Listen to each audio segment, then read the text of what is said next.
the CEO of the listed app, Catharine MacIntosh. Oh, I'm still bugging her to have this interview. It's for consumers because I had this problem of seeing a house that I wanted to buy and I couldn't easily get the information on it or get into it. How do you see the role of tech evolving to better serve agents and their clients? A lot of the apps are actually not built for the consumer. They're built to capture the consumer. How do you figure out what are the highest priorities? 10 rapid fire questions. What is the best piece of advice you have ever received?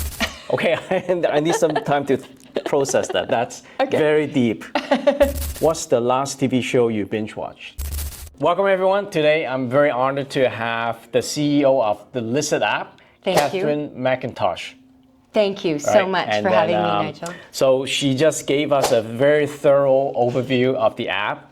I shouldn't even say overview because it goes really in depth into how you use the app, and then we spent like I don't know 3 hours. 3 hours, and now I'm still bugging her to have this interview, but she's still game. So thank you so much. I'm amazed at the stamina of everyone. That shows like your interest, right? Everyone was still interested. For sure. So I actually got to know Catharine through my real estate team. So our fearless leader, Wilson, introduced. Love Wilson Han. Yeah. And then he introduced us. And then I have some questions for you. And then thank you for coming here for the interview. It's a pleasure. It's just an honor that you asked me. Thank you. Okay, awesome. So first of all, maybe just a brief introduction, maybe things you want to let people know about you very briefly. Sure. Like that. Yeah. I mean, I'd say in brief, like, I'm motivated by solving problems. Like I see something in the world that's broken or doesn't work, and I saw real estate was broken, and I wanted to fix it, and I didn't know anything about the industry. So as soon as I looked in the little crack of real estate, it got into a huge chasm. And what I realized is that people need to be able to connect to the market through a great agent. Right. They can't do it themselves. So we made this app that helps you collaborate and succeed with a great agent. Okay, awesome, Catharine. So I actually have a few questions that I have prepared ahead of the time. So good. It's based on some research that I have done. So if there's something wrong, maybe you can let me know. Something might be a false rumor. But anyway. So you've had a pretty diverse career path, right? Yeah. And then you started with UX design. And then now you become the CEO of Listed, which is amazing. What inspired you to venture into real estate tech? I wasn't inspired to venture into real estate tech. I was inspired to fix broken things, basically. And so what happened was I ended up going back to art school. I really love making stuff. And when I went to art school at the age of 30, what I realized was that when we build things and they become useful to other people, that vision or art basically becomes business. Because, powerful. That's very profound, actually, right? Because a lot of people would think of it from the business perspective, how you can make money. Yeah. But you actually go from how you can solve problems, how you can make things work better, basically, right? Exactly. And how you know you've solved a problem is when it's validated by people using it and wanting to pay for it. Amazing. That's great. That's a really great answer. And my second question is, your company Listed focuses on making real estate more consumer first. Yes. What's the coolest feature of the app that makes you say this is the game changer for agents and for the end users? Sure. Okay, I'm going to say two things here. The first thing is, why is it for consumers? It's for consumers because I had this problem of seeing a house that I wanted to buy and I couldn't easily get the information on it or get into it. Then when I looked into it a little bit, I realized agents don't have the ability to easily just find information and genuinely connect with buyers and sellers who need them and their services. So this is a connection problem. So I think the coolest feature is I just wanted to make this like magic button. You could open your phone and tap it and find the property in front of you. Yeah, I think that's really, like I have used it numerous times, like every time like I go for walks and then I see a property that is listed for sale, like I see a for sale sign. immediately the first thing I do is open up the app and press on that blue button. Yeah. And I can find the listing. And it's literally the quickest way to do it. And of course, it's amazing that you can do other search, like quickly find something by address or whatever. But all these efficiencies basically make for a happier, more joyful experience. Yeah. Like once you learn that you can just tap the button and you're maybe walking the dog with your partner, then we thought the next thing you want to do is have a little bet on what it's going to sell for, so you can guess the price. And it goes on. No, it's just overall the user experience of using this app. First of all, it's designed from the ground up as a mobile experience. Yeah. And then the fact that you can swipe right and left to or be neutral. I mean, I think that's really cool. A lot of fun features built into it. You removed a lot of the friction in terms of using of the app. So that's really good. Yeah, it's already stressful. Yeah. So it's so important. Every little bit that you can remove frustration and make it more joyful is a better experience. Right. Especially when it comes to price. So even though guess the price seems fun, when you guess, it keeps you a little bit more invested in what it actually sells for. True. And then even subconsciously, you start to kind of learn. You become a mini expert of what it's going to go for. And then that's really great with your agent too, because then you're having a really intelligent conversation about what your home's going to sell for or what you can get as a buyer. And you kind of have a record that say, hey, look at my guesses, right? And stuff like that. And then you can kind of see in terms of your expectation and then how much it turns out to be sold for. I think that's a good thing to keep track of, right? Yeah, exactly. Like how you're using it is great. How you were saying you keep a static list of all the ones that you want to follow because then you can see the trend in the market. For sure. Share that with your clients and then they feel that value coming from you. Right. Amazing. That's great. So Catherine, I know you're a big advocate for data standards in real estate. Yeah. How do you see the role of tech evolving to better serve agents and their clients?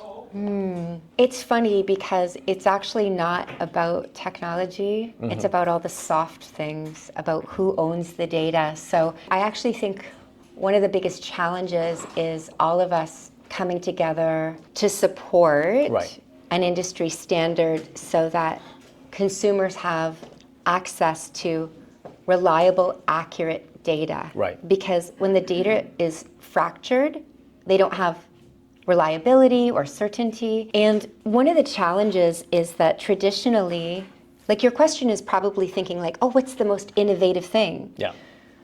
But in real estate, one of the challenges is they're not actually innovating as much as they're limiting access. And there's nothing innovative about that, right? Access is in or out.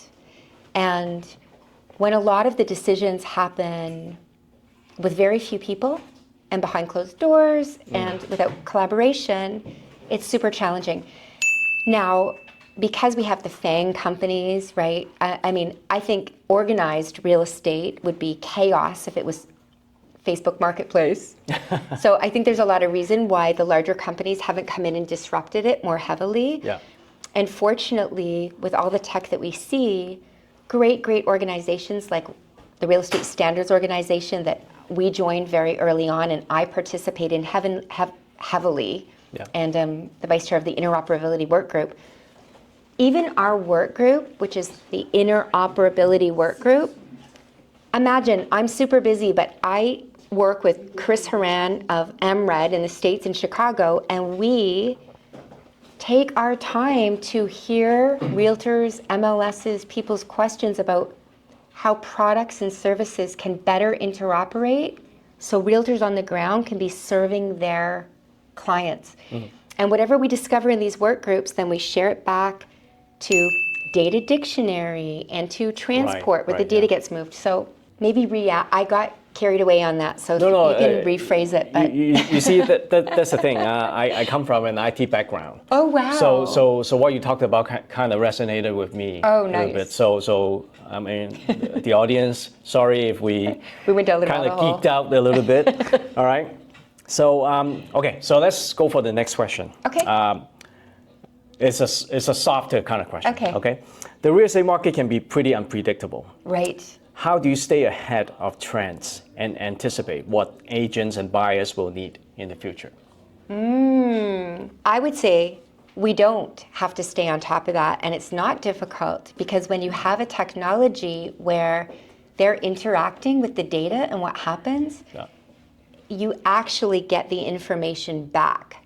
Like even in our discussion, remember one of the agents was saying, oh, this isn't working or I need to do that. We learned more about her issue there and how to solve it by it coming up. So I think that as soon as you have information about maybe people looking in a certain area or liking a lot of listings or not doing something, there are all these leading indicators of what could be needed. And so you're going to find your clients are telling you what they need by what they can or can't do. And then we have agents telling us what their clients need. A great example is there was an agent who posted a YouTube video about listed and had somebody see it and say, oh, I wish on the map I could do this. And he wished the buttons were closer together. So his agent relayed that to us. And although there are a lot of reasons we couldn't move the buttons around, like they actually make sense where they are, but we investigated why they were that way and where they are and everything else. And that's what led to this new innovation of being able to share the save search directly from the map without even having to save it. Like you can create a shape and save it right away. Yes. So I would say for what people can't do, we get feedback. And then that's like a leading trend. I think one of the many things that you need to kind of handle and deal with is you probably get tons of feedback, right? How do you weed through those feedbacks and find the ones that you really want to implement? That's hard. That's very difficult. Like in terms of your process, right? How do you figure out what are the highest priorities? What is the? I guess you can base that based on number of people asking for a certain feature. What are some of the other criteria that you can use to kind of identify what are the lowest hanging fruits that if we can fix it, we can improve the experience the most, stuff like that. Like what is your process? Okay. Like that? I would say that instead of looking at it as a technology, and we saw this in our 3-hour talk, basically, where you brought up the difference between a list and a safe search and how the safe search was so much more important than you. So an example that we already implemented is, instead of it being a technology, we're looking at the value it brings. I see. So for example, when we created the alert for a property being back on the market, the value is that if you can know that a terminated listing came back on the market and get an offer in quickly, it makes the difference of maybe you getting that property or not getting that property. So that's where the desired outcome is inspiring the technology, and how you do it and the tech doesn't matter as much. So the focus is on the result. Yeah. Gotcha. That's great. And you were mentioning the app started in 2019, correct? That's when we first put it in the App Store, and all you could do is swipe right or left. Well, look at where you are today, which is great. Obviously, you have tons of competitors in this space. Looking at this app today, and then in terms of future plans, without giving it too much away, right? You need to maintain your competitive edge. What's next for Listed? Well, okay, this is going to be a funny answer, and I didn't even know that this would be the first thing that comes to my mind, but in a way, we don't have a competitor, because the difference with Listed is the intention behind it, and people really feel the intention. So a lot of the apps are actually not built for the consumer. They're built to capture the consumer, in a sense. Like they're either a brokerage that is using it to capture interest in the market and market share against another brokerage. Or it's a company that is using SEO or an ad portal to capture interest and then sell it to a realtor. Like, how many emails did you get this week about my lead product, not ours, but like somebody's lead gen thing? And so from the very beginning, we made Listed so that we're not a brokerage. We're not affiliated with any particular MLS, but we're connected to all the MLSs. So when a person comes on our app compared to other apps, they're not going to see a listing that somebody paid to put to the top. They're going to see the relevant listing. They're not going to be missing listings because they're not part of a system. We're part of all MLSs and off-market inventory in a network of brokers. Yeah. So we're always trying to maximize all the data, work with MLSs and organized real estate because we see that's where success is. And a consumer can work with whatever agent they want. Their agent, we have a free version of Listed for the agent so that no consumer, by asking their agent to use Listed with them, has a financial obligation. Now, of course, you want the paid version. Yes. And that's another big thing too. All those apps out there that are free for consumers, you're the product, right? Like we learned that with social media. Right. Agents pay for Listed premium. And by paying for it, you protect their privacy, their information, you give it to them, they can control their preferences, and they're connected to you. So I think it's less how the technology works and more about the intention of it, which is all about serving their interests in an honest, genuine way through a great agent. Wow, that's a very deep answer. Need some time to kind of Yeah, digest it's not like it. we use AI, no. All right. But we do. I use AI, which helps. Yeah. All right, so something a little bit lighter. Sure. So when you're not working on revolutionizing the real estate world, what do you like to do to unwind? I heard you're into music and stuff like that, so maybe share about like what do you like to do in your spare time? Okay, I love spending time alone, thinking and making stuff, and like reading, drawing, creating. Like I am still an artist at heart. Right. I actually sculpt and paint and. Do you still do it? Yeah, I have 2 canvases in my house right now. And they're just in the corner, and they're not like, to sell necessarily, but they're like a live canvas for what I'm going through or what's going on in my life or when I just want to express myself. So I love reading, I love writing. I spend from probably 5 o'clock in the morning till 6:45 every single day thinking and writing. Are you a 4:30 club? Wow. I have 4 to 6:30 is like my time. And then I start to get stressed at about 6:45, like it's getting late, it's almost 7, like by 8 it seems like so late. So the funny thing is I was never a morning person before, but I think when you have a tech startup and there's so much going on, like I don't even have an alarm. I don't set my alarm for 4. I wake up at 4. Do you have a very strict routine, like wake up and then work out, do whatever, and then you have to get to bed by 10, something like that? I like to be really flexible, so I wouldn't say I have a strict routine, but when I look at it, it's a really strict routine. It's like I wake up every morning at 4, whether I went to bed at 8 or 2. Yeah. So the problem is that if there are too many nights where I'm up till midnight, 1, 2, that's not enough sleep. Gotcha. But generally, it's always my goal to be in bed at 8. Wow, by and 8. And then I never get to bed at 8, so then my 8 becomes 10:30. Okay. Well, 10:30 is still pretty good. But if I aim at 8, then I get there by 10 or 10:30. Okay. Yeah. All right. But it is great. I'm one of those people who love to have 8 hours of sleep. I think eating well, I eat really well. I don't eat really well because I think I should. I just love real food, and I love cooking. So do you cook every day? Every day. And if I made hummus on the weekend, and I make it from dried chickpeas. Wow. Because it's so easy when you're busy to just grab a pot of water, throw in the chickpeas.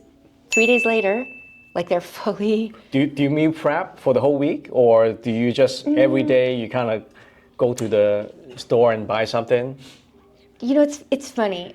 I mostly have something that every day I can just make something, and I have it in little parts, but I do love on a Sunday to see where I'm at with what I've got. I get anything extra, and then I have it for the week. Yeah. Okay, one last thing on food. At one point I got so busy and I had so little sleep. And I just like it now. It's like easy and there's so few dishes, but I basically have a big coffee cup and I crack my 2 eggs in it, and then I drink them. Like I just raw. My raw eggs. Like Rocky. Yeah, and then to not waste, right? And then I have granola that I just put in, and I'm often too lazy to get milk, so I just started using it with water. I just have granola and water. Okay. And then I have that, and then I rinse it out, and I have my coffee. So I've got like breakfast and everything in one dish. Okay. Very interesting. Okay. It's like hyper efficiency. Yeah, I can tell. I can tell. Being a CEO of a tech company, right? That's part of it. All right, so let's do something fun. Okay, we're gonna sure. do 10 rapid fire questions. Oh, okay, sure. So, coffee or tea? Coffee. What's the last TV show you binge watched? Oh, it was with my mom. Oh, it was Selling Manhattan, Sirhan. Oh, so it's also real estate Yeah, related. really statey. I was like, can you make it work related? Then I'll spend time with you. No, just kidding. What's your dream vacation destination? I never think about a vacation. Let's think now. Okay. If I was just going to go on vacation right this second, I'd go to Africa. Africa. Yeah, I know Africa's really big, but Yeah. I haven't been to anywhere in Africa, so I say Africa like it's huge. But I think Like the safari, like no, you know looking what? at animals, I think no? Ben Okri and some of the writers from Nigeria are like my favorite writers, like Chinua Achebe. So I'd love to go to Nigeria, and I'm probably like the one white girl that's got like 6 head wraps. So I have like 6 different head wraps, and the cloth all came from Nigeria and Western Africa.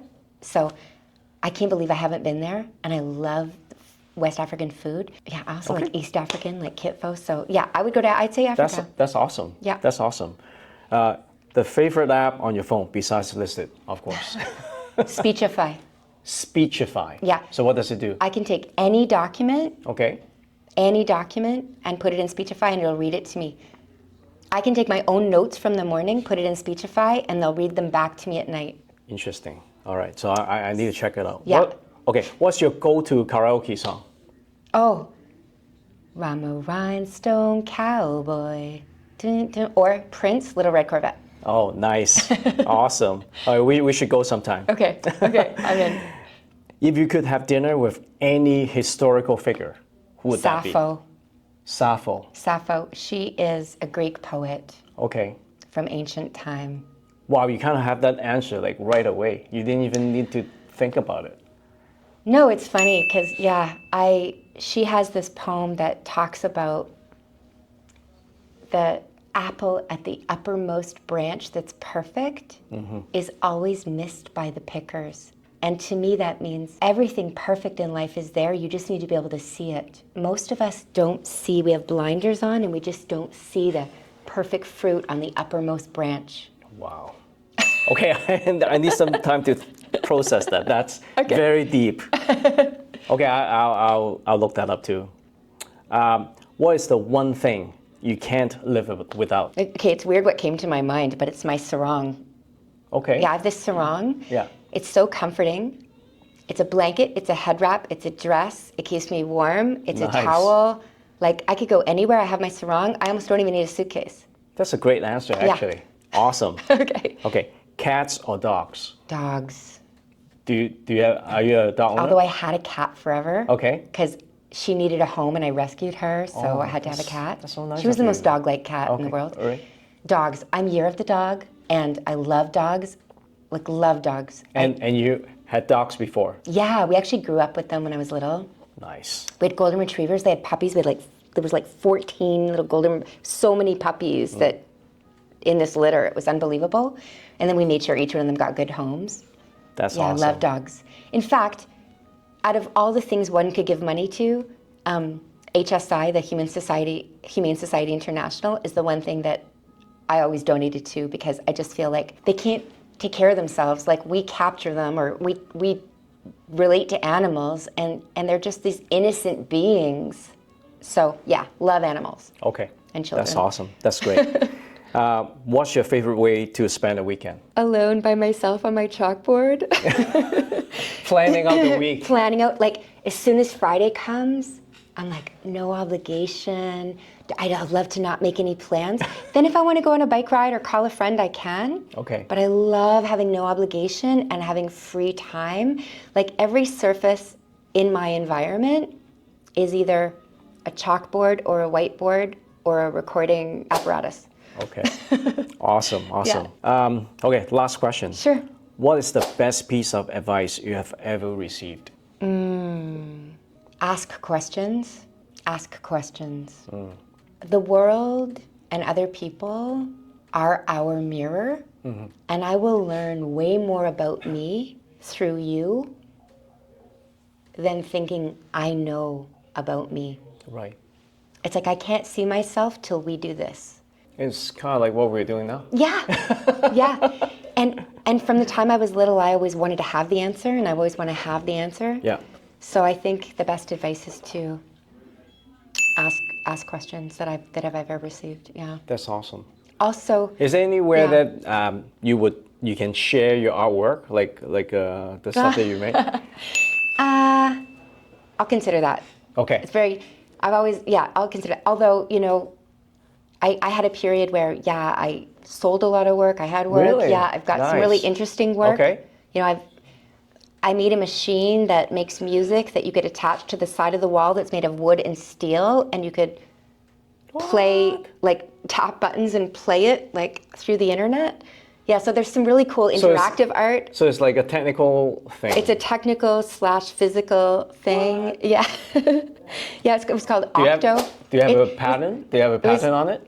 Well, it's so funny because when I was in art school,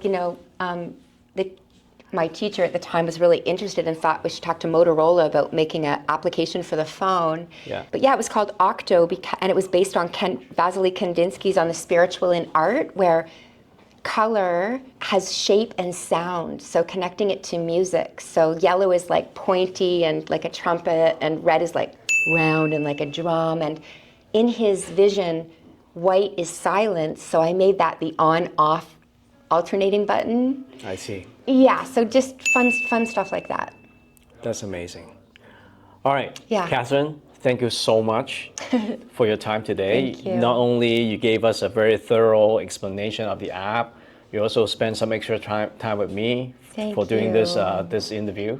Really appreciate it, and I look forward to work with you going forward, like with the listed app and stuff like that. And if you want to find out more about the listed app, please go to the description in this video, and then I'm going to link you with all the information that you need to find out more. All right, so thank you so much, Nigel. Right. I love it. Yeah, thank you. Thank you.